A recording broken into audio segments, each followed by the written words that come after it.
We are live.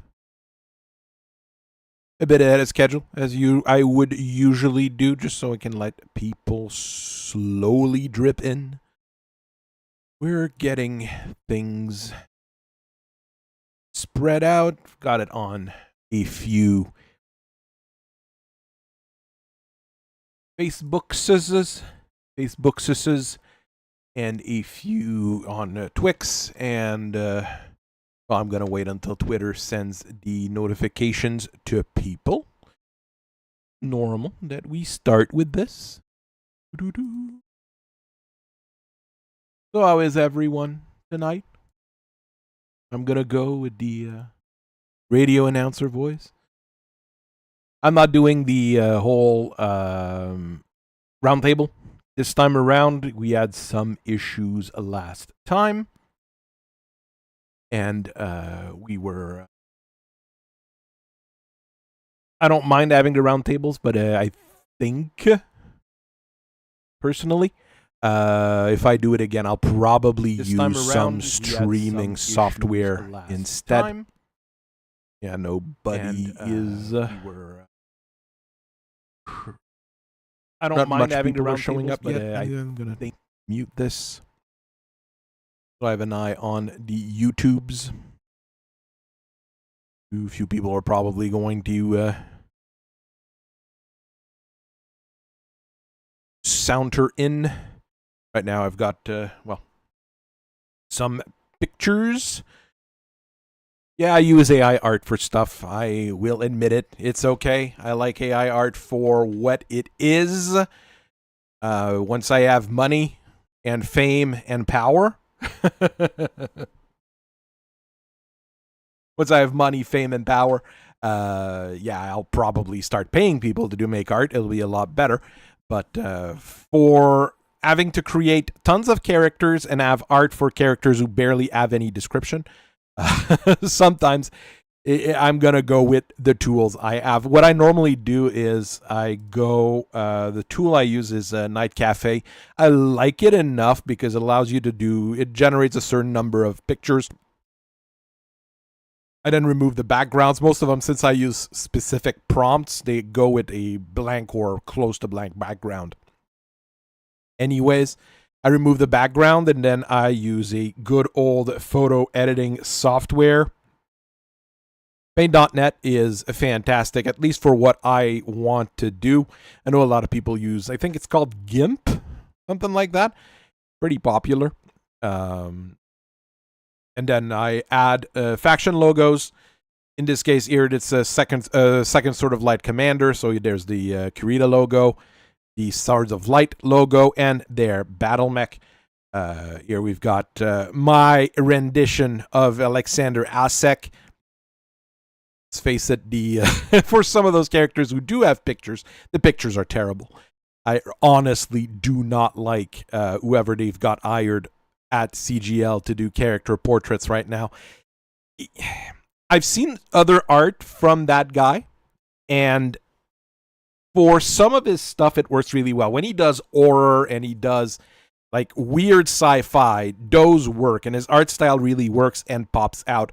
For CGL stuff, I have a feeling he gives the least amount of work and the least amount of, he has the least amount of fucks to give, basically, when making the characters. So he just phones it in.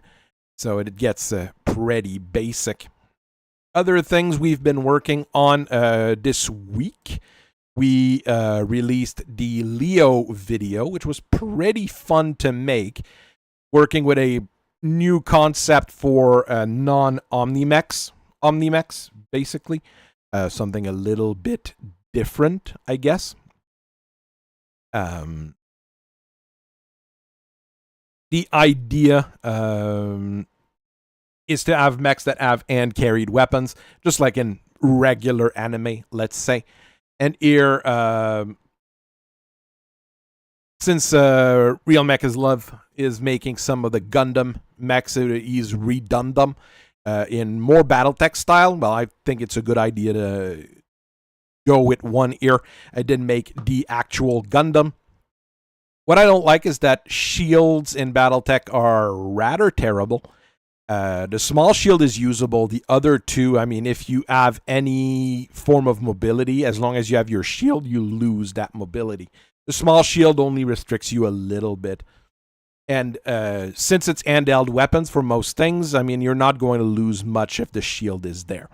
RX-78, the original Gundam, here it would be a basic setup for it, a small shield, a torso-mounted cockpit. Some people said that Leo should have had torso-mounted cockpit. In that case, it was getting a little bit tight already to play with. But here I went with a torso-mounted cockpit so I could mount a MG array in the head. This one is much more expensive than the Leo was. It's not meant to be a disposable unit like the Leo is.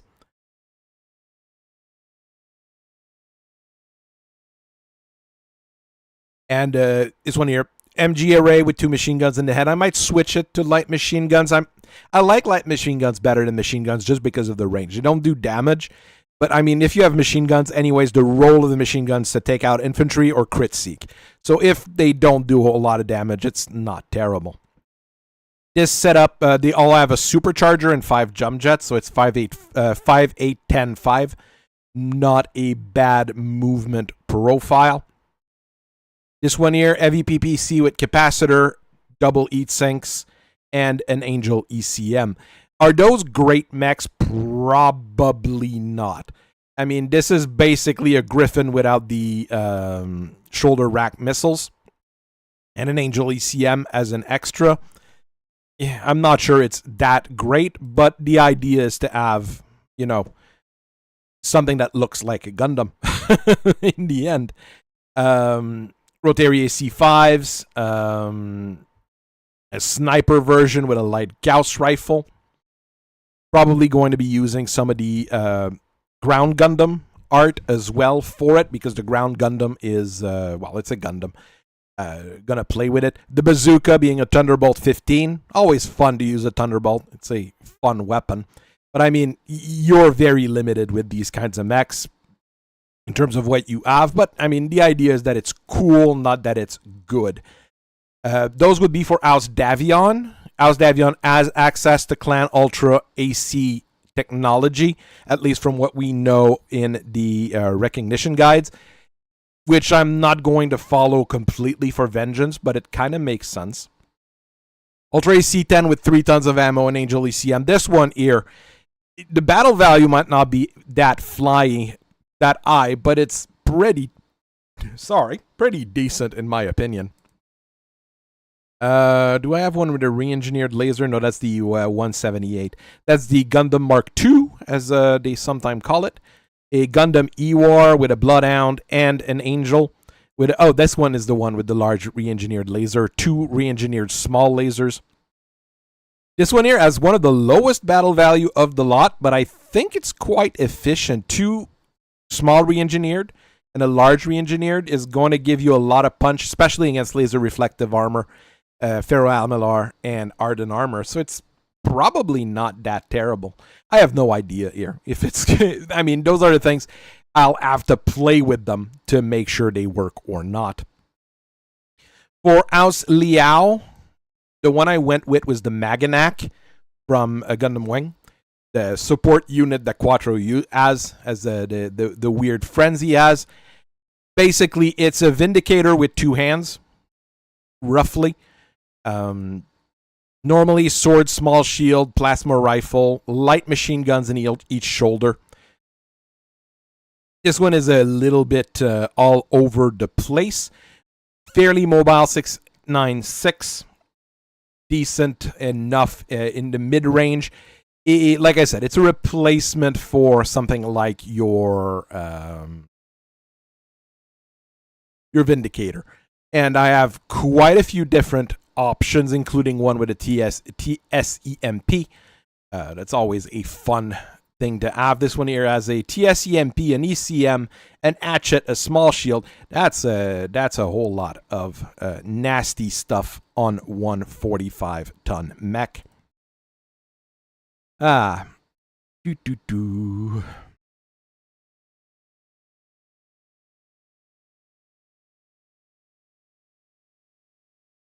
So yeah, I've got a few of those in the works. Probably going to go with the standard Xeon machine, just so everybody has something. Not quite sure if I'll do anything for the Lyrans and the Federated, the Free Worlds League. Sorry, but I mean it's things that would be spreading out now that Operation Zeta's mechs are out in the open. It's fun to have new designs to play with. I mean, it's part of what I want to do with Vengeance. I want to have full-on technical readouts for people to have fun with.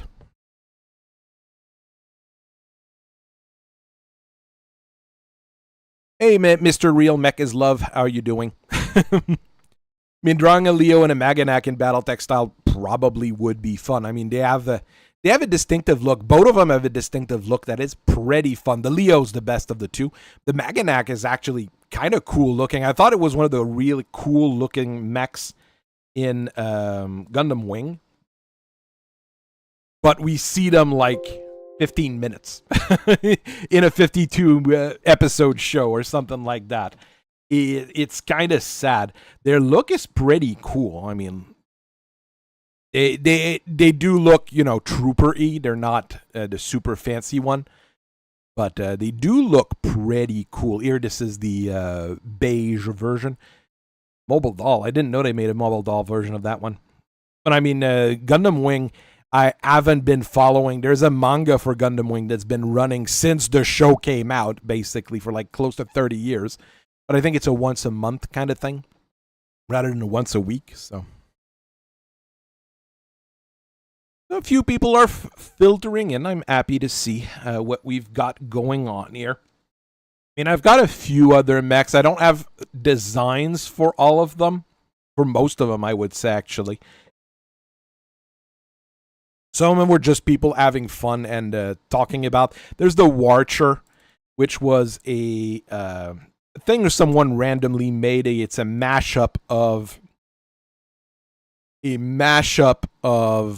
different model kits put together. It's basically a Warhammer body. Those arms, I'm not sure where they're coming from. They're not. I'm saying they're archer arms, but those are not arms from an archer. I don't know where those are coming from. And two shoulder rack missiles. Basically, you're not going to make those be in the same family as the other, as that you can modify as you want, but there'd be one for the different faction here as a general purpose mech. I've got some write-up already done on it. I might post it at some point. I mean, it's a Warhammer with a light fusion engine and a few fancy bits. This one here has balanced stick reinforced armor, which I kind of like. It's not the greatest one of the bunch, but it's pretty decent.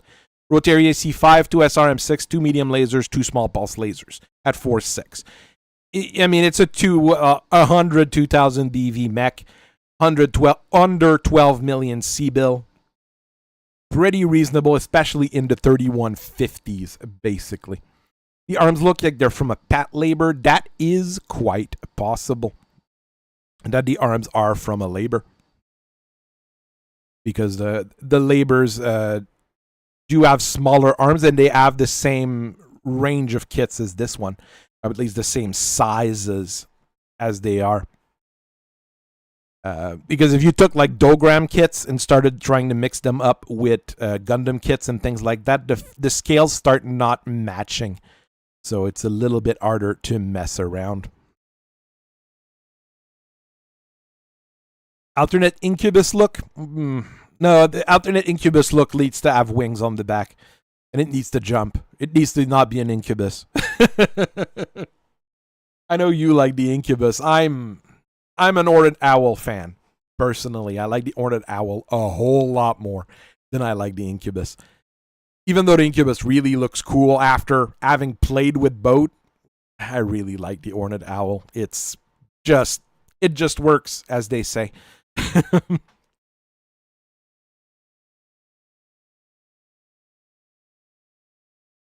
But you'll see here, as I design stuff, well, not unfortunately, a lot of what I'm messing with is going to be a lot of mechs that are piecemeals or rebuilds and things like that, because like some people like making Gundam stuff, some people like doing this and that. On my side here, when I look at battle mechs, often enough I'm like, what if this mech had these parts? What if this mech was rebuilt to do something else?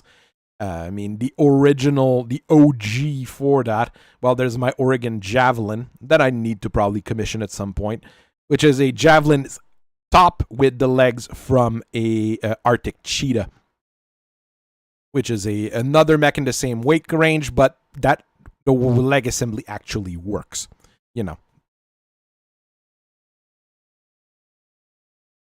I would say here, yeah, the Incubus really looks like a Labor, so that would make sense. And the Ornid Owl, I mean, people say it looks like a Zaku, but I think it looks like the Bioroid from kind of looks like the Bioroid from what's the name of that series? The middle part of Robotech. Basically, it's just the bulby parts of it. I think it reminds me of this particular machine.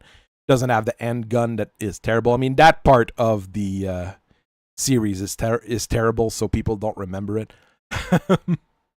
Can't remember the name of it off the top of my head. Trying to get my Cattle Master, the full thing. I can't remember where. I think that's the thing where you get the full view. This is basically a Cattle Master industrial mech rebuilt to military specifications. Pair of medium lasers, pair of machine guns, an SRM-6. It's 25 tons. It costs less. No, it costs, I think, 100,000 more than an urban mech. And in every single matchup that I add with this and an urban mech, no, Mospeda's part 3 of Robotech. Middle part is Southern Cross, which is not a very good show. I mean, if I was to rebuild this altogether, I mean, this was piecemealed together by Victor Jansteiner Davion on Twitter. He's pretty good at mashing mechs together like this. We bought the kit for the STL for the Cattle Master that usually has a cattle prod in its hand, and we removed it. We got the lasers put on there, the machine gun put on there, the SRM-6 put on there. I mean, this is literally a militia mech built by the Oregons in massive amounts. One of the primary exports. Everybody can buy them. There's nothing fancy about it except for the ferrofibrous armor on it. You can get a fancy version with clan gear, but you know.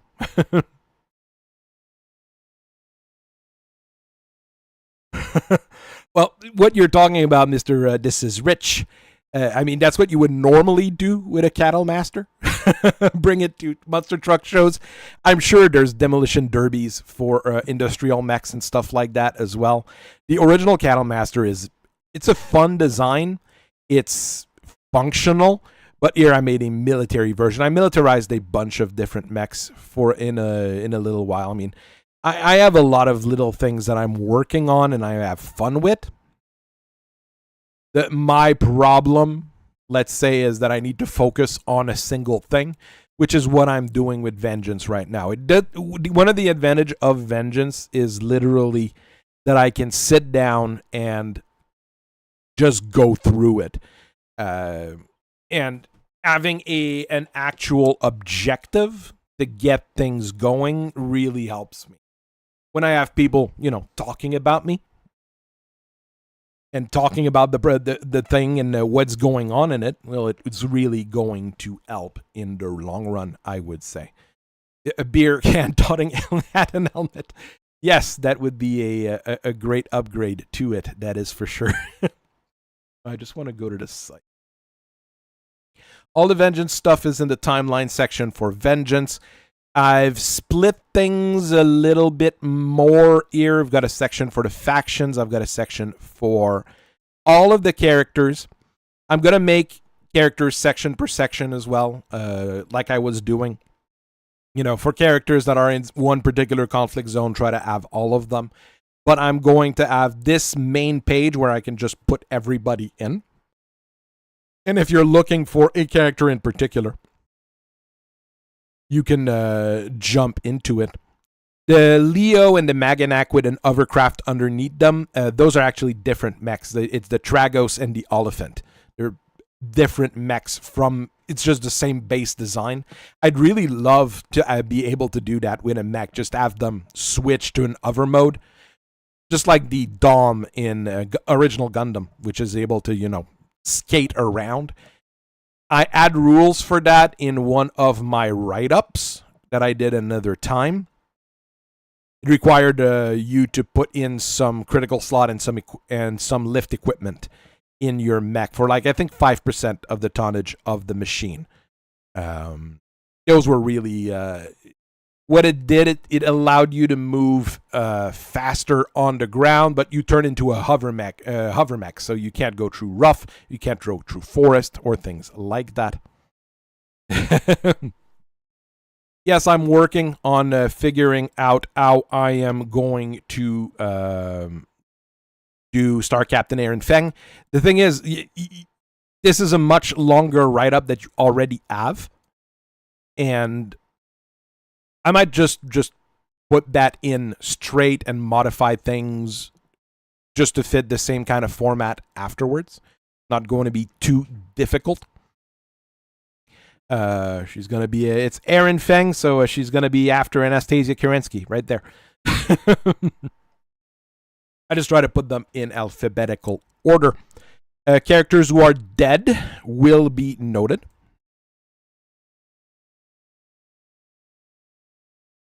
With the little cross next to their names. Doop, doop.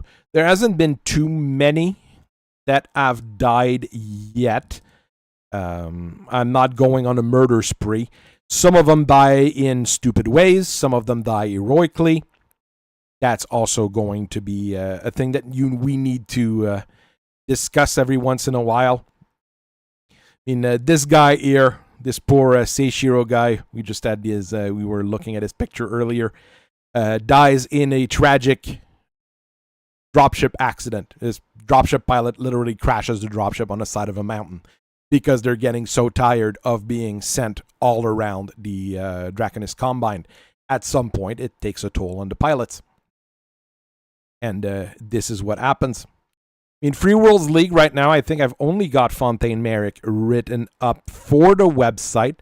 But in my work proof here, this one I've done, so I can remove. I do a few documents, and then I'm starting to merge them all together.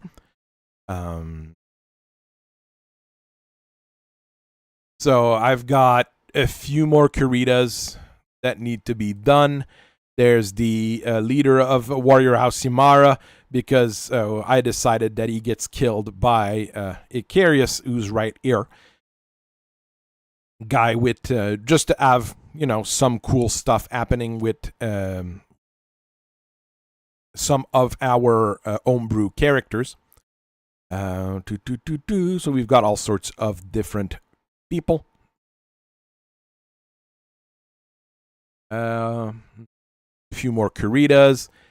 Billy Sender is a Clan Wolf Galaxy Commander for Delta Galaxy. This is the one that dies. No, that's not the one that dies. This is the one who doesn't die. Niels Karn is the one who dies at this point. I haven't put it on the website yet, but just a character that we can that's going to die. Gerald Oltz, which will be Fusilier of Oriente. Here we've got a few of the Merrick. Fusilier of Oriente, Nicole Merrick. I actually have a write-up. Kenyan Merrick as well. Am I missing one of the Merricks? Not yet. For Merricks, I'm having a bit of fun in this case. Rather than have Merrick fall into yet another civil war every like fighting and all that stuff or infighting in Ausmeric is going to be done around the Parliament. It's actually going to be political intrigue and political trouble in the Free Worlds League rather than them getting into shooting matches with each other. So Nicole, Kenyon, and Fontaine Merrick basically are more or less fighting for who wants to be the next Captain General. Technically, Nicole Merrick had Resolution 39 written up right before the ilClan trial, which basically guarantees that she is in charge until the current events are done, which is the old Merrick charter, basically, where the Captain General is Captain General for life. And what happens with all that's going on, Kenyon Merrick, which is another Merrick descendant, basically gets Resolution 39 stricken off. So there's going to be another election. So people will actually have to talk about different things. Just to have a little bit of fun with Ausmeric, differently than what we always see with Ausmeric, which is always civil wars or people shooting at each other in the same... I could write a Captain General song. That would be a possibility. You would be surprised. It wouldn't be that difficult. The Clan Protectorate technically are a Merrick province, even though Clan Novacat is Star League. So they would probably be participating in that whole thing and people trying to win their agreements on the different things. That would be a fun thing to play with the Clan Novacat having to balance their loyalty to Clan Wolf and their loyalty to Ausmeric at the same time. So they have to play those two together and try to prevent wars between the Merricks and the Wolves in the future. That would be very interesting, actually. That would be a fun thing to have going on in Vengeance, which I'm not sure our friends at CGL would really, mess with. I've got the rules for Tall Geese as well. I'm not 100% sure how I'm going to do it, but it's a super mech. It uses super technology. The Advanced Air Mobility Unit is basically a supercharger for your jump jets. And when you fail an activation check, one of your jump jet blows and you crash. Not just one of your jump jet blows. You actually crash and you can take pilot damage. You fall prone. It's a pretty terrible situation when it happens. Kind of reflects how Tall Geese was in the TV show. Same thing as the Leo. Can reload using pre-prepared ammo packs, things like that. I think the base model comes with an Ultra AC-20 because you want a big gun on it. Probably have an option, Ultra AC-20, Gauss Rifle, or 20 RPPCs, something along those lines. Pilot Zex Weaver. I haven't not done writing his bio, but I'm having fun with that one as well. This is a fun little bio of a guy who wanted to take down the Republic of the Sphere because they sacrificed his mother in a mission. And he can't realize his dream because Alaric Ward already completed the destruction of the Republic of the Sphere. So he's in a bit of a pickle. He doesn't quite know what he needs to do. It's a fun character to play with, even though it's a play on our original Zex Marquise.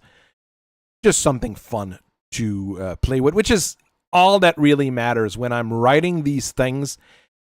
I have a lot more written up on any of those characters that CGL currently has, let's face it. But what I'm trying to do is I'm trying to make it fun, realistic at the same time. Try to play on some of the typical, what do you call that? One of the typical stereotypes of the different factions, obviously, but also go either further than they normally go, or not completely subvert expectations, but play with it enough that people will be like, yeah, this is different enough that it is fun, which is the whole goal of the whole thing, right? So here, of course, with the list of characters, I mean, the factions are a little bit better defined, with the Star League being most of the clans, the new Azami Brotherhood, which we're going to look at in a moment, and the Rimward Alliance currently being the members of the new Star League. Warring states are all the other states of the Inner Sphere, more or less, and beyond.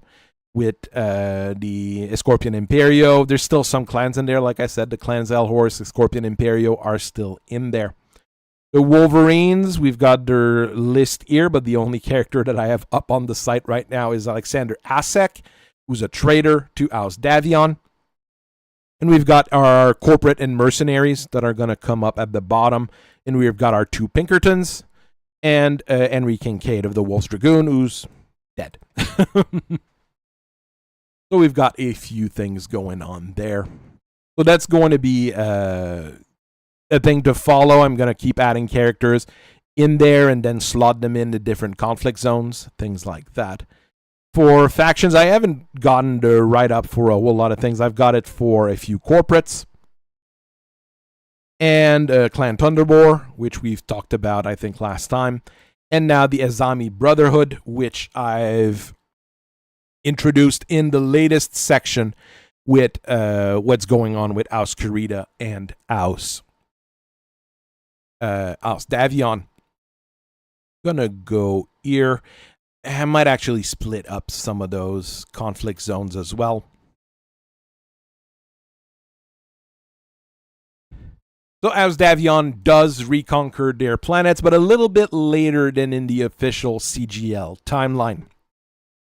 Just because of how things have been set up on my in my writing. That's about it. They're about a year later than they would have been doing it in the CGL timeline. What mainly happens, what drives this particular situation, since Aus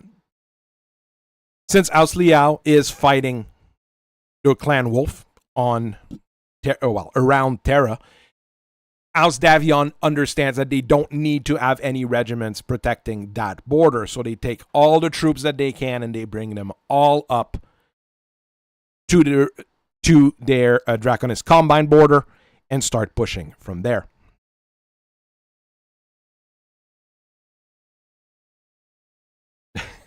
Gundam fans are weird, but I do like Gundam, but I haven't been following it recently. I think the last one I watched completely was Gundam 00.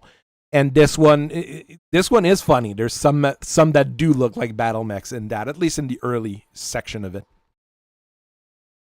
So the battle starts a little bit earlier, and rather than there's some mechs from Gundam you just can't convert to Battletech, to be quite honest. That site looks really darn cool, but I don't think it would be anything other than a Solaris Duelist, to be honest there.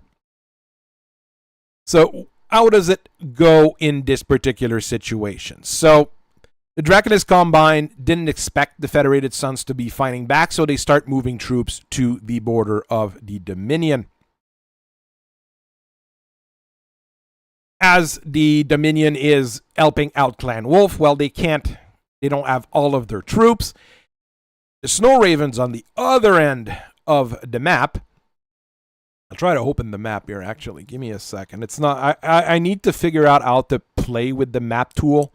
There's a map tool that exists on Sarna to make the maps that they use, which are pretty decent. Let's be quite honest here. So basically, where we're at, the frontier over here doesn't need any protection because Aus Liao is attacking Terra, and they've moved all of their troops, or the vast majority of their troops, towards Terra. The other problem is with the Rimward's Alliance that's forming over here in this little portion of the rimward section. They're also pushing on ilClan from the south. So ilClan is very, very busy. So the Federated Suns can grab as much troops as they can to reclaim this section here, the Dragon's Tongue.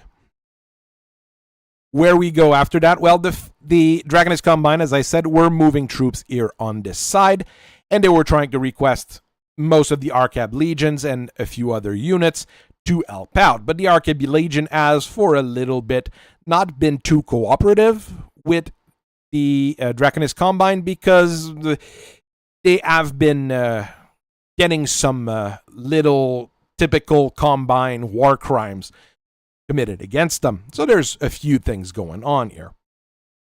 As I was saying, the Rasalhague Dominion is helping out Clan Wolf. They already sent 3 galaxies to go and support the war against the Capellan Confederation. The Combine was thinking of making a push, as they are wont to do. They always like to invade Dominion space, so they were wanting to do that. The Snow Raven, on the other hand here, well, they can't send troops really quickly to Terra to help out the ilClan. What they do, however, is start hitting the planets over their border to start putting pressure on the Draconis Combine to move the troops they have over there, over here.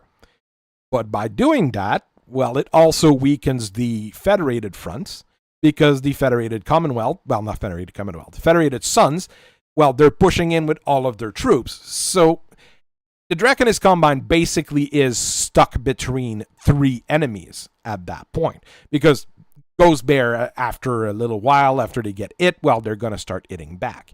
So there's a bunch of things going on around the Draconis Combine.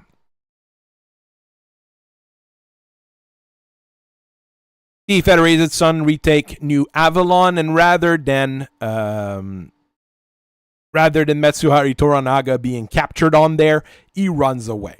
I find it more interesting as a plot element for him to be running away and acting like a scheming minister rather than being the dying, more or less dishonored in a jail cell. It doesn't fit right with me. I didn't like that particular bit of the plot to begin with.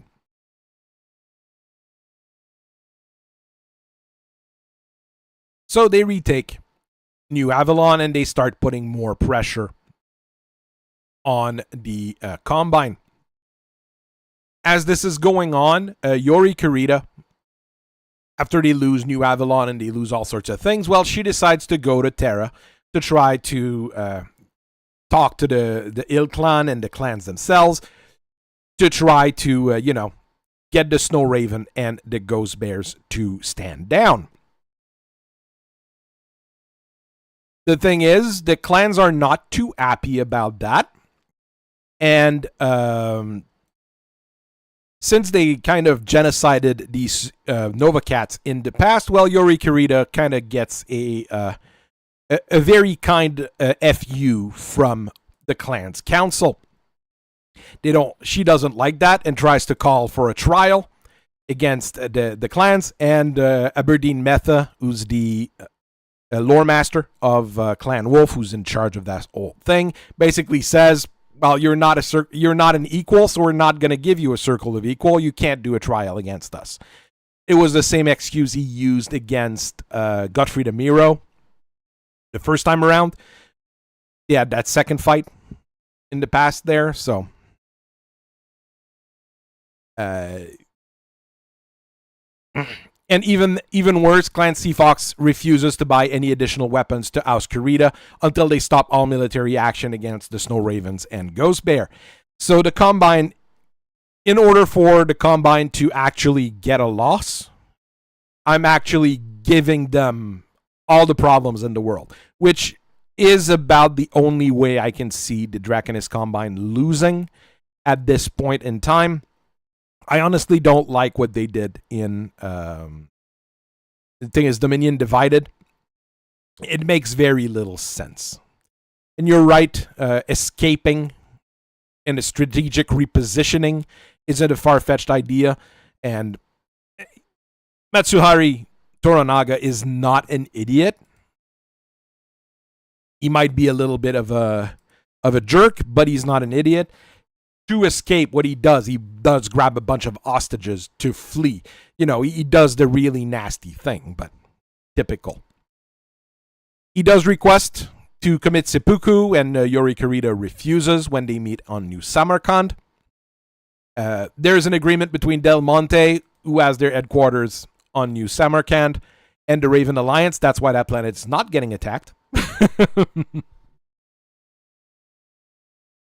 Our good friends at Del Monte are more important than you realize, especially in a situation like Battletech where massive amounts of food are required. Massive food conglomerates are going to be influential, and this is one of those situations. Pressure does alleviate a little bit in the war against the Combine because Julian Davion has to start moving troops back to the Capellan Confederation front. But what happens afterward is the Azami Brotherhood decides to, they want to establish their own nation around Al Nair and around Arkab. Yorikarita, of course, refuses, while Clan Ghost Bear and the Rasalhague Dominion and the Star League supports them. That's where this comes from. The reason why this is all going on, there was the oppression, the unfortunate civil wars, and unfortunate bombing of a civilian population by the Combine. But what kicks the whole situation off and gets people really, really mad, the colonel in charge of the 6th Arkab decides to go more or less Mahatma Gandhi on them, becomes a mystic, and in Ollie-Man starts writing a bunch of treaties, a bunch of different things, while staying on one planet.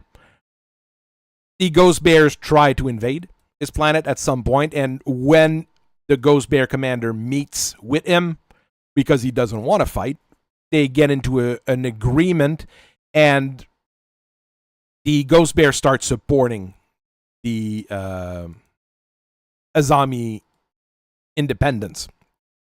And the Ghost Bear commander in question converts to Azami Islam a little bit later on. He's also a bit of an author and a mystic at the same time. Once again, having fun with characters, having fun with stereotypes, and having fun with how to differentiate things a little bit. That particular mystic, the Azami mystic that's playing the Mahatma Gandhi role, gets into a duel with the commander of the First Sword of Light and dies. And that basically gets the rest of the Azami to just go completely nuts and try to overthrow the Draconis Combine. And of course, you're going to go all out here. He has an old, battered Orion, the First Sword of Light commander, as a brand new machine. You know, you go with the maximum amount of stereotypes for that particular section because it's going to work. As a story, it's going to work. If you're looking Death Sight, I'm not sure I'd be able to build Icarus, but the Shenlong is a lot easier, actually, because it's basically plasma cannons mounted in one arm and a few different other weapons. That one is not as crazy to build. Well, if you love space jihads, which is, you know, a classic thing nowadays, thanks to Dune, that's part of one. And I don't have my characters open anymore. I'll go back up. Because there's basically going to be two. Well, a jihad and a crusade going on at the same time. The Azamis are not really doing a full-on jihad. They get mad at the Combine, they kick them off, and they have their own nation afterwards. The one that has an actual crusade going on is New Avalon with the New Avalon Catholic Church, where the Battle Pope, it was basically, this is a meme character that someone created in the Clan Invasion Kickstarter. They had the meme character with the regent. You can have the regent with the Pope at. You've probably seen that picture if you hang out on Battletech forums and places like that.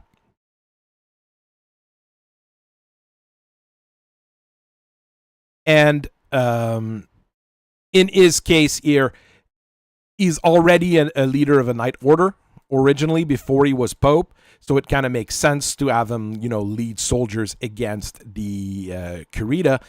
But the thing is, it degenerates afterwards. People start going more and more into it, and you have Christians from all over the inner sphere who are rallying behind them to get rid of the heretics and the pagans and all that stuff. And that includes the clans, because they're atheists. Includes the Draconis Combine. It'll include House Liao, which is a weird cult of personality. So this is going to be closer to your Grand Crusade and things like that. They do get ignored quite a bit, but I mean, it's Battletech. There's a lot of stuff in general that gets ignored. Here I'm trying to go with something that kind of makes sense and kind of ties it in as well with the murder of Clement 27 by the Greenhaven Gestapo in the Amaris Civil War, where people start going, people basically want a new Christian return in the whole thing. I mean, there's always a void when there's no religion. I'm not the most religious person in the world, but I do see it whenever that happens. When there's a void, when there's no religion, people usually fill that void and go to extremes when it happens. I mean, for most of Battletech's history, the main religion was Blakeism. So that's probably why it was underutilized, except in, the jihad, where it was overemphasized. And here, this would be a kind of situation that happens when a religion like Blakeism is basically disappearing almost completely because the jihad's gone. People would need to gravitate towards other religious organization. So religious ties to Catholicism, Islam, those would grow exponentially at that point.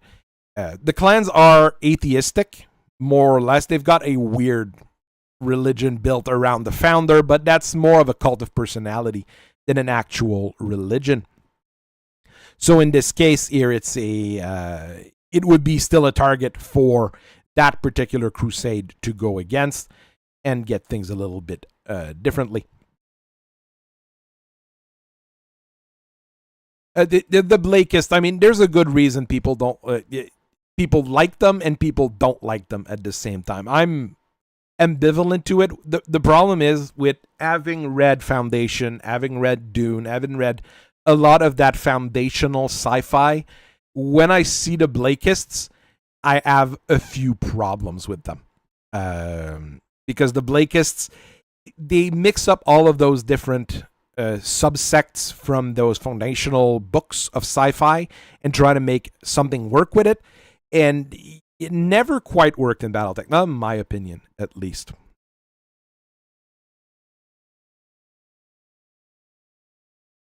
You're right. The usage of Shinto in Combine is a little bit limited. It's really weird at this point.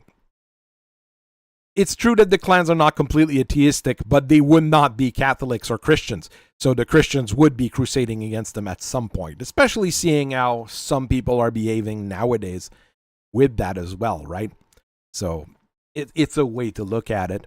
To answer the question about Protomechs, inner sphere expansion of Protomechs, yes, I am messing with it. But what I need to play with that is how to make battle armor and Protomech combined units. That's the rule I want to play with. Basically, you have one Protomech and 4 battle armors, something along those lines as a unit, rather than just Protomechs, just battle armor, because I see the Protomech as a natural extension of battle armors. You've got your infantry, and your Protomech is your infantry support unit. Your IFV, your heavy Jeep, the thing that will back you up if something big shows up. You have that Protomech in the back with an ER medium laser, while everybody has David anti-personnel Gauss rifles as weapons. So to make the Protomechs a little bit more as a utility mech or a utility unit rather than a full-on combat unit. It's a thing that you carry with you as a unit to drop them somewhere and deploy them strategically to old objectives. Things like that. The Inner Sphere would be the one that would be doing those combined units, more than likely. The clans maybe would do that. I mean, at some point. But I mean, what I see it as is really the corporate people doing it. I was having it. The first ones I designed was for Mitsubishi. I have to do the write-up for Mitsubishi.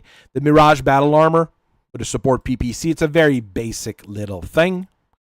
Support PPC, light recoilless rifle or needler. A very basic little mech with fire-resistant armor for battle armor.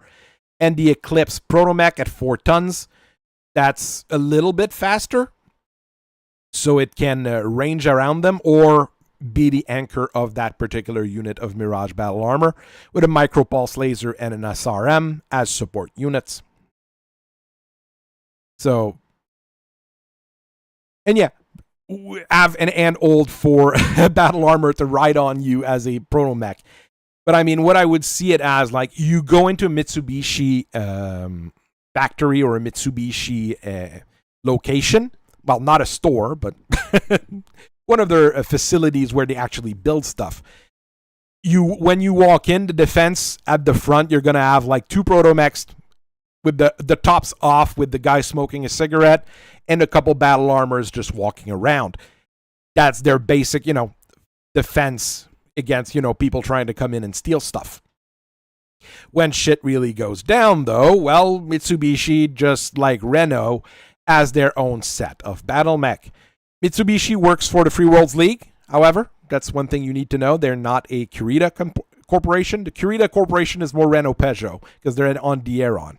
But the Protomechs, I really like the idea of Protomechs personally. I know a lot of people don't, but I really like the idea of Protomech because I've played enough heavy gear and watched enough VODMs to realize why a machine of that size is important.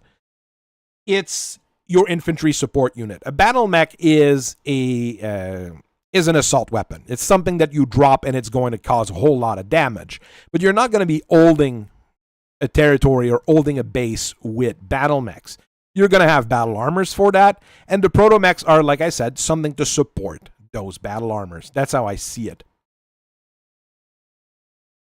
I mean, Inner Sphere having shunned the Protomechs is perfectly reasonable. And the corporations, well, the corporations, as you've seen in some of the stuff I've written, if you've read a few of them and things like that, the corporations are at a point where they're going, yeah, we're not playing along anymore. We're not going to be just laying down and letting the houses and the clans go around willy-nilly blowing stuff up. They're going to be fighting back when problems happen. In the write-ups I've got already, I mean, the Ausliao try landing on CAF at some point, and they get their ass kicked by local security forces because they don't want CAF to fall, because that's where CGIL is, which is the company that's actually working on rebuilding the HPG network. Well, one of the company working on rebuilding the HPG network. So they get their ass kicked off that planet real quick. I haven't posted it yet. I should have posted it this weekend. The Battle of CGF4, also known as the death of Kathy Ferrero. I know Icarus, he edited it for me a little bit, so that's really nice. It's basically a good example of what the corporate forces are ready to do, with Pinkertons showing up and taking care of mercenaries on a planet. Because, like I said, they're no longer playing along, which is fun. I mean, it gives us a two new mega faction basically in Vengeance. You're going to have the corporates and you're going to have the Wolverine Union. The corporates being more low level, not going to be involved in as much politics, but they're going to be involved in different ways. And they're going to be helping just about anyone who doesn't want to cause them to lose money, basically. And Protomechs I really see as Vothoms and heavy gear units, things like that, because they fit that particular role really well. Azami, I was having problems. You probably saw me talk about workshopping the idea for the flag. There's some people that said the flag is too busy with 4 symbols, but with the way it's done here, yes, it's a meme to use the Confederate flag as the basis here, but it works. And having it split in 4, you've got the 4 big, at least Arabic Islamic nations on there. Turkey on the left, Egypt at the top.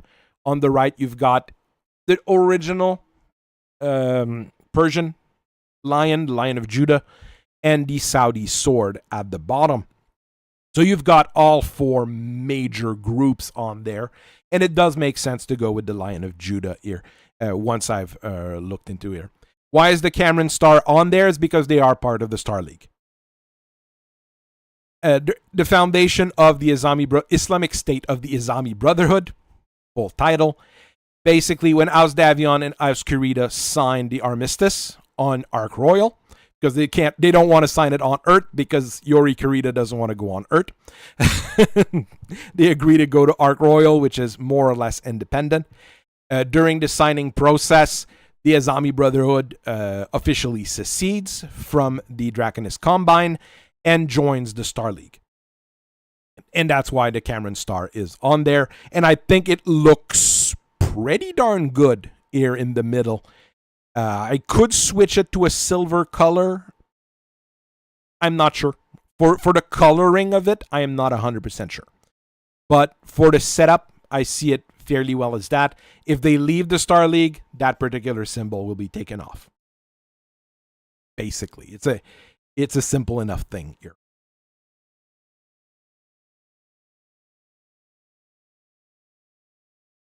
Well, for what you want to paint on a mech, this is what you want to paint on a mech for the Azami Brotherhood right now. That's the battle ensign of the Azami Brotherhood. Crescent, Star League Star, something fairly simple like that. I think it works for this here. Very Islamic, once again, with the crescent, so that works. If they leave the Star League, replace the Cameron Star with the Saudi sword, and it would work fine. I'm going to change the name of the Commander-in-Chief here. I had a better idea today for it. You've got a small write-up of how it works for that particular nation. I might reduce the number of stars, like you're saying here. The battle flag of the Republic here was because it was a number of states in the Confederate States. There's 3 provinces in the Azami Brotherhood. Buckminster, Al-Nair, and Arkab are the 3 prefectures of the Draconis Combine who secede. So it's a chunk of the Combine that is getting off. One thing I'm thinking with this here, which I think I like more than a lot of those new micro factions CGL keeps introducing. This is a micro faction or a small faction, but it's not micro. They've got 35 planets. Some of those planets have heavy industry. Some of those planets are really well positioned in the inner sphere in general. They're fairly high population worlds as well. So it's not a pathetic amount of troops here. Hollow pointed star like in most Islamic art. That would be a good idea. That would probably improve the flag, make it a little bit more, once again, Islamic. I know what you're talking about. It's the 5-pointed star, just like this one. But you just have the contour. While the interior of it, I've seen it. It's on the Tunisian flag, I think. That would be a good idea. That would be a good idea. The flag itself, like I said, is not something you should be painting on a battle mech. Your actual ensign is this one here. Yellow and green, which I don't think is any standard color in Battletech either that I can think of. Maybe for some minor location here, but micro is buzzword for camouflage. I'm not sure what you're saying here, but I will agree. There, I'll go with that. I agree. Oh, it's true. I do have access to that today. I'm going to do that now. The membership, due to 10 membership gifts, usually doesn't work as well as I would want it to, but you know.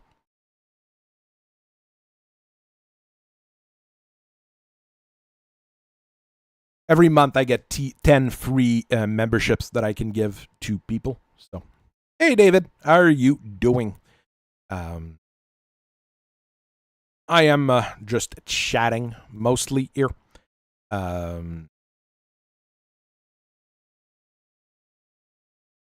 Trying to think of where I'm going to go with this whole vengeance thing. It's the one advantage I see here is that it's actually advancing pretty well. Okay,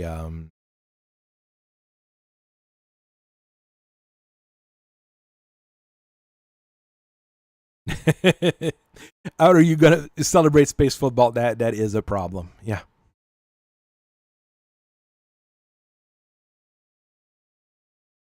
I mean, I've already brought back Saint Eve as well as a puppet state under House Davion. Well, mostly House Asek, let's face it, but that's a part that I've done here. But I've already eliminated the 2 Jade Falcon secondary faction. I've already eliminated the little bit of space vetted brewer. I've taken that out. So there's, while I'm adding larger micro factions, larger factions here, I'm cutting out some of the really small ones, because if you look at the map right now, this is the pre-ilClan trial though, so there's some that are not there, but I mean the Timbuktu Collective, that's a Timbuktu Collective, the Filtveld Coalition. There's a few of those floating around. I understand if they're really periphery powers, but even there, some of those periphery powers are going to get destroyed by the Wolverine Union, and they're going to have to either disappear or rejoin a major power as time goes on. I mean, if you look around, the Federated Suns are more or less okay, the Combine is more or less okay, but House Steiner is in barely as any territory anymore. House Merrick, the Free Worlds League, I mean, it took them 50 years to rebuild to what they've got now. So it's a kind of a lot of things being cut around. Both the Lyrans and the Free Worlds League are going to retake some of those worlds on the border, at the bottom ear and on the top ear from the Wolves during the first part of the setting. Because even though the Wolves do manage to protect the Empire, they're not going to be able to keep everything. So they're going to lose a bit of it, while later on gaining from House Liao over here. But some of it down there is going to be Smoke Jaguar as well. We'll have to realize that too. So there's a few things going on here. The Jade Falcons, they've already lost a few worlds at this point to House Steiner, and House Steiner is basically bypassing the Jade Falcons to strike at the Hell's Horse during the war on Terra. So that's one place where they're trying to regain as well. The Wolverine Union, we don't even see the Scorpion Imperio on this particular map, do we? No, we don't. It's really just the Inner Sphere on that one. The larger map is down here. The full known universe map, which is truly massive.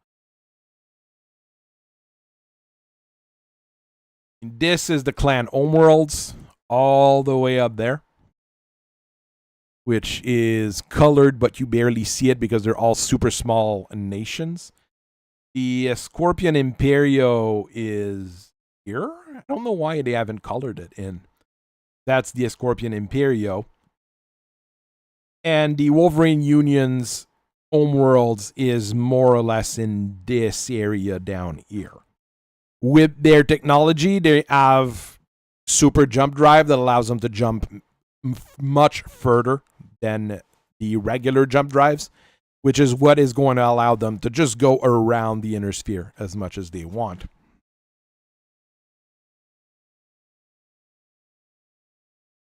Well, everybody's dastardly. That's the beauty of Battletech. They've always tried to have the good guys, and to be quite honest, it never really worked really well when they have a definite good guy, because everybody's meant to be fairly dastardly. Currently, with how I'm writing Vengeance, yes, the Wolves and the Star League are being represented as more or less the good guys. They're trying to get things going. The Federated Suns were a bit of a micro, not a micro faction, how do you call that? An underdog, and now they're winning back. So there's people you can play with here, which makes it a lot of fun when either painting your units, wanting to write different things, etc. Everybody has some fun characters that you will be able to use.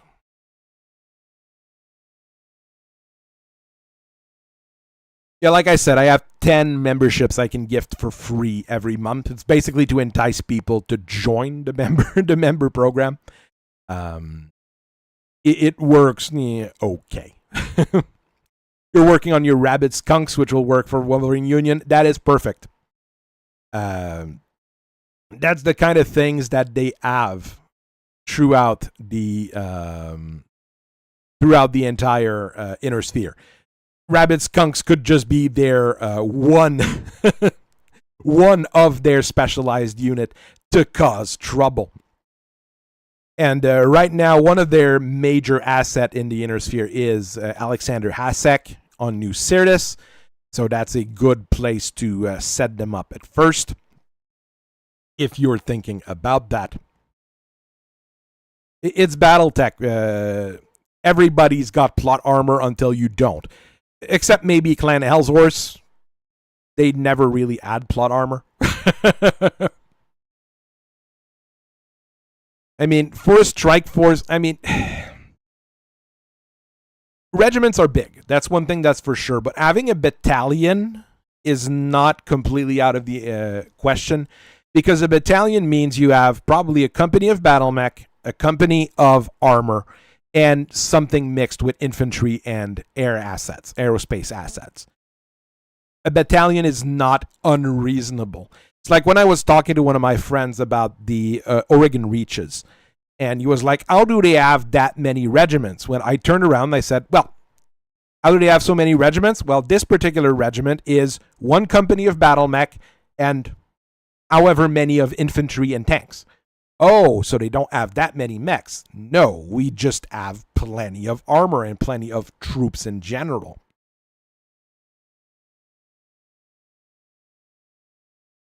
Now, technically, there should be grunt mechs or mechs that you really see fairly frequently. And those would generally be your lights and your mediums that are faction-based. Your enforcers, for out the Federated Suns, the Vindicator. What is it for Auscurita? Well, the Panther and the Jenner for Auscurita as their light of choice. Alsteiner having mechs that are a little bit heavier, like the Zeus being fairly common, even though it's an 80-ton mech. And it might be a good thing if I start playing with those concepts of mechs with handheld weapons. They might start filling in some of those roles as well. Gundam and a lot of those Japanese TV shows have a better idea of, strangely, a better idea of how militaries would work. Battletech, the reason why there's so many battle mechs is because they needed to sell technical readouts and they wanted to sell miniatures, right? So it makes sense at this point that they have so many different machines. But would you keep building all those machines? There should be more extinct designs in Battletech, or give us a better understanding of why the mechs are not extinct by having them produced even more. This is a discussion that keeps coming up in Battletech. The whole logistics things and how many people and how many troops are on each planet. If you have a planet with a 30 million population, a single lance of battle mech should not be enough to protect it. That's, if we start doing the math, it doesn't work. But that's how Battletech works, let's say. I mean, it's how it worked in the 80s because it was strongly based on diagram more than anything else in some weird way, which is very, small scale. That kind of small scale that they had in Battletech in the 80s, I think would work really well if the inner sphere was, about this big. I'm making a circle there. The inner sphere was about this big, maybe 100 planets at most. It would work. With how big the inner sphere is, plus the periphery, plus the clans, things start not making sense. That's also why I started working more on the corporate side, because there would be massive corporations that are pan-national, that are probably as powerful or more powerful than some governments. And that's what I've written a few of. Mechs, the shipping company, with how I've written them, they're basically everywhere. They've got tons of ship. All the spaceports, or almost all the spaceports, have a Maersk presence in them or are built by Maersk. So they are a massive company that's everywhere and that has probably more jump ships than anybody in the inner sphere has. They also have a security force to match, because you can't not have a security force to match in that kind of situation. Same thing with Lloyd's of New London. They're somewhat of a focus on what I'm doing because they're basically taking over for Comstar for part of the communication, the banking, the insurance, because Battletech never considered the case of insurance, which is a bit weird to say. Insurance is a big thing, and it's a whole lot of money, and it's a whole lot of assets being moved. The whole story I've wrote on that I'll probably try to post it on the website tomorrow. The Jack Dresden story about how they basically beat up Icindic Marina and the Lone Wolf mercenary outfit is basically that. It's an insurance contract. The Jade Falcons had an insurance contract on a bunch of their stuff. Marina stole them. It's cheaper for them to send a battalion or a regiment of mech on the planet to recover the stuff than to actually pay it out. So they're going to drop as many mechs and as many units as possible on Elinia, and they're going to take it back for ilClan Jade Falcon because they don't want to pay out the premiums. That's how insurance companies work. If they had been lost to war, it would be different because your insurance generally doesn't cover war, but it will cover things like theft and things like illegal repossession, things like that. That's where I'm playing when I'm dealing with the corps. The corps are going to be influential in many ways because you're going to start seeing them pop up and be like, yeah, we're ready to help you out as long as you don't bother us and give us money. I've got a write-up. I've got many write-ups, that's for sure. Got a write-up, the Battle of Steworth. It is written, there's a Battle of Steworth on in the Empire Alone book, but it's kind of one of those, the Wolf Dragoon are awesome, and the Silver Hawk Irregular are awesome, and the clans are terrible kind of story. So here I've played around with that. Basically, the wolves do get beat up originally because there's not much that they can do when you get attacked by, a couple of regiments.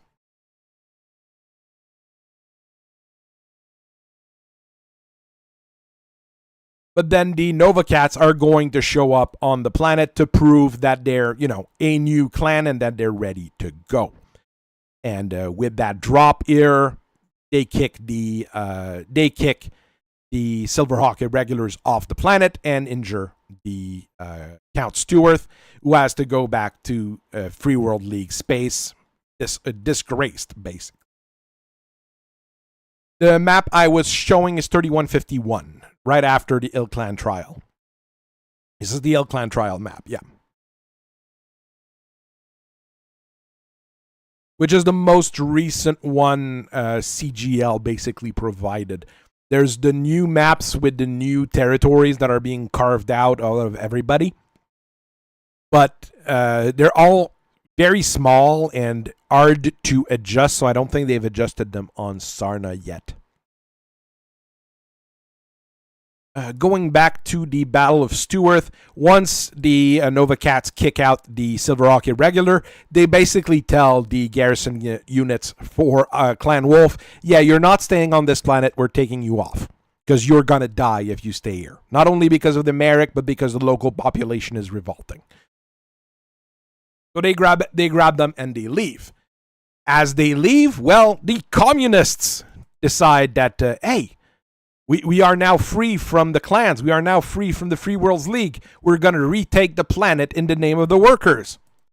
When that happens, well, Korean and Independence, who has two very big mech factories on the planet, are like, no, you are not doing that, because if you do that, we lose money. They call Mitsubishi, and Mitsubishi shows up with, well, probably too many troops and start beating up the communists.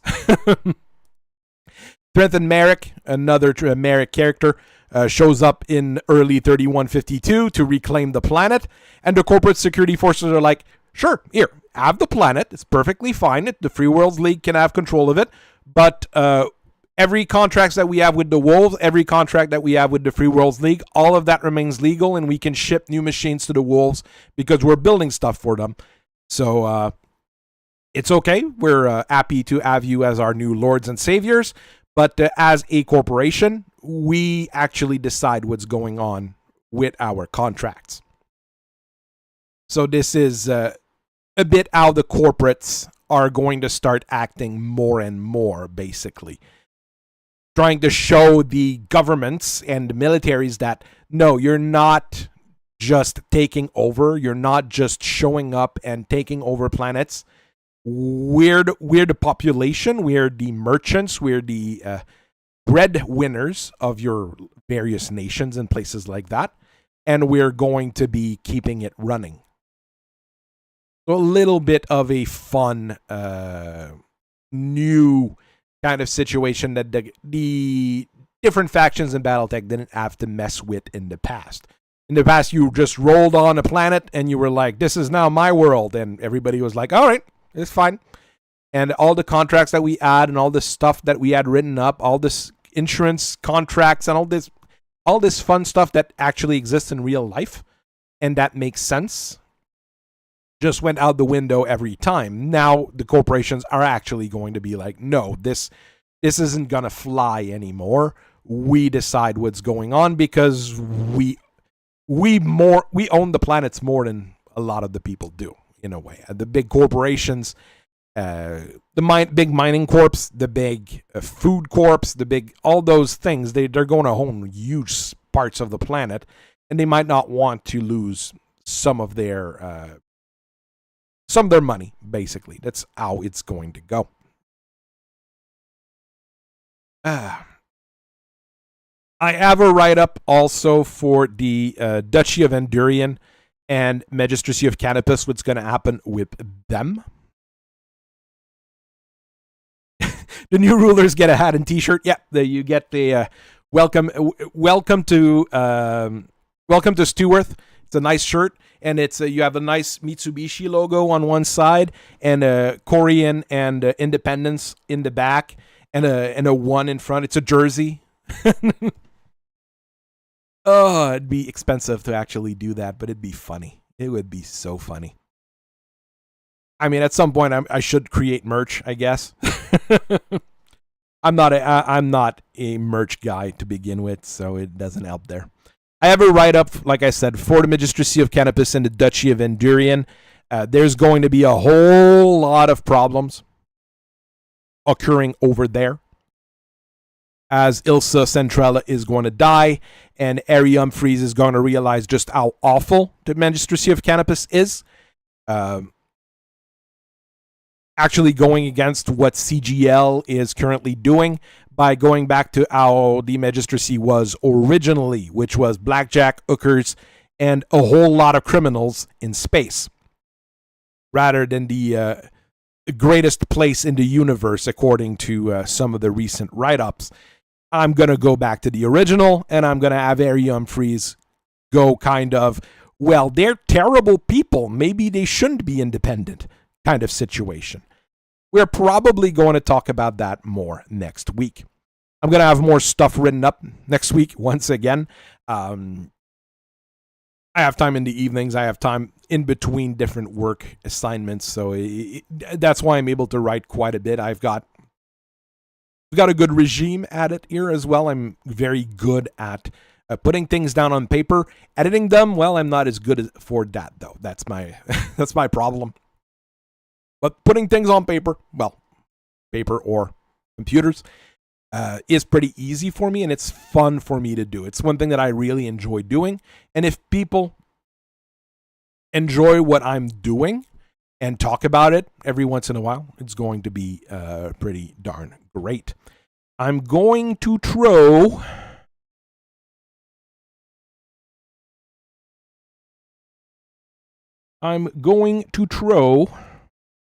the link to the Discord in the chat for the people who are still here. Should have done it at the start of the stream as well. This is my personal Discord where we discuss Vengeance and other projects like that. It is, even though, yes, I know I am fairly political on Facebook I barely use, but on Twitter, I know if you follow me on Twitter, you'll see me be a bit controversial at times, depending on which side of the aisles you're on. But this particular Discord is pretty much politics, religion, and sports free. The three things you shouldn't be talking about, except for pro wrestling, because pro wrestling is fun. And I think is a very pop culture affiliate. I mean, I could start using some pro wrestlers as guides for the AI for some stuff. It might be fun as well. I'm always up to include new characters that people send me. Like Icarius sent me 2 at this point. I've got his own character up. Aaron Thang I should have up soon once I've either just post what you sent me, or if I switch it over with a few little adjustments, just to have the same kind of format as the other stories I've got. So if people want to add extra faction, we were talking about the Rabid Skunks earlier. That's always really good as well. I will thank Icarius for joining the membership. You will have access, if you are a member of the channel, you have access to the OnlyFans channel on Discord as well, which as nobody has used at this point. It's basically going to be a section for people who want to have more direct contact or anything like that. It's part of the whole thing. We are in the business here. Okay.